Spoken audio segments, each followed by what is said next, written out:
Hello, ഞങ്ങളിപ്പോൾ പൊയ്ക്കൊണ്ടിരിക്കുന്നത് അമ്പലത്തിലേക്കാണ്. ഞങ്ങൾ ഇന്ന് ചേട്ടൻ്റെ വീട്ടിൽ പോയിട്ടുണ്ടായിരുന്നു കേട്ടോ. ചേട്ടൻ എന്ന് പറയുമ്പോൾ അച്ഛൻ്റെ അപ്പച്ചീൻ്റെ മോനാണ്. അപ്പോൾ ഇത് ചേട്ടൻ്റെ വൈഫാണ് കേട്ടോ പുറകിലിരിക്കുന്നത്. പിന്നെ മറ്റേ സാരി കൊടുത്തിരിക്കുന്നത് എൻ്റെ അമ്മ. അപ്പോൾ ഇന്ന് ഞങ്ങൾ അവിടെ ചെന്നപ്പോഴത്തേക്ക് ചേട്ടൻ്റെ മോക്ക് കൃഷ്ണനായിട്ടൊക്കെ ഒരുക്കി നമ്മൾ അമ്പലത്തിലേക്ക് വിട്ടിട്ടുണ്ടായിരുന്നു. പിന്നെ തൊട്ട് പിന്നാലെ ഞങ്ങളും പോയിട്ടുണ്ടായിരുന്നു കേട്ടോ കാറിൽ. അപ്പോൾ ഇതാ കൃഷ്ണനായിട്ടിരിക്കുന്നതാണ് നെച്ചിക്കുട്ടൻ, ചേട്ടൻ്റെ മോള്. പിന്നെ അവിടെ എത്തിയപ്പോഴത്തേക്ക് രാധേനെ കിട്ടിയിട്ടുണ്ടായിരുന്നു കേട്ടോ. അപ്പോൾ അവർ കൂട്ടുകാരായതുകൊണ്ട് തന്നെ നല്ല കമ്പനിയായിട്ട് സംസാരിച്ചൊക്കെ ഇരിക്കുന്നുണ്ടായിരുന്നു. പിന്നെ ഓരോ ജംഗ്ഷൻ എത്തുമ്പോഴത്തേക്കും അവിടെ ചെണ്ടമേളവും ഡാൻസും ഒക്കെ ഉണ്ടായിരുന്നു കേട്ടോ. ഒരുപാട് കുട്ടികൃഷ്ണന്മാരും രാധമാരും ഒക്കെ ഉണ്ടായിരുന്നു. പിന്നെ പായസമൊക്കെ കൊടുക്കുന്നുണ്ടായിരുന്നു കേട്ടോ. അങ്ങനെ ഞങ്ങൾ പായസമൊക്കെ കുടിച്ചു. പിന്നെ അതിനിടയ്ക്ക് ജംഗ്ഷനിൽ പ്രോഗ്രാം ഉണ്ടായിരുന്നു. അപ്പോൾ അതിനിടയ്ക്ക് ഒരു കുരുട്ട് കൃഷ്ണൻ കിടന്ന് കളിക്കുന്നുണ്ട്. കാണുന്നത് ന്യൂജൻ കൃഷ്ണനാണെന്ന് തോന്നുന്നു. പിന്നെ അല്ലാണ്ട് പ്രോഗ്രാമൊക്കെ ഉണ്ടായിരുന്നു കേട്ടോ. അങ്ങനെ ശ്രീകൃഷ്ണ ജയന്തിയോടനുബന്ധിച്ചുള്ള ഈ ഘോഷയാത്ര ചെന്ന് അവസാനിക്കുന്നത് ചേച്ചിയുടെ വീടിൻ്റെ തൊട്ടടുത്തുള്ള അമ്പലത്തിലാണ് കേട്ടോ. കടവിൻകര ദേവി ടെമ്പിൾ എന്ന് അവിടെ പറയുന്നത്.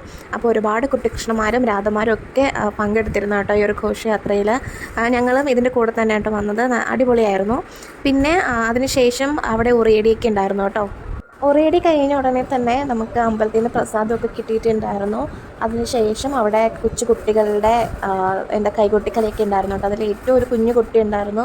അവളെല്ലാവരെയും അതിശയിപ്പിച്ചു കേട്ടോ. അത്രയും ഗംഭീരമായിട്ടാണ് കളിക്കുന്നത്. അപ്പോൾ ഇന്നത്തെ വിശേഷങ്ങൾ ഇതൊക്കെയായിരുന്നു കേട്ടോ. ഞങ്ങളിവിടെ വന്നിട്ട് നല്ലൊരു ദിവസമായിരുന്നു. ഇതൊക്കെ കാണാൻ പറ്റി. അപ്പോൾ നമ്മുടെ നച്ചിക്കുട്ടനെയും കുഞ്ഞികൃഷ്ണന്മാരെയും ഗോപികമാരെയൊക്കെ ഇഷ്ടപ്പെട്ടെങ്കിൽ ഒന്ന് ലൈക്ക് ചെയ്യുക, കമൻറ്റ് ചെയ്യുക, സബ്സ്ക്രൈബ് കൂടി ചെയ്തേക്കണേ. അപ്പോൾ ഇന്നത്തെ വീഡിയോ ഇത്രയേ ഉള്ളൂ. Tata bye, see U.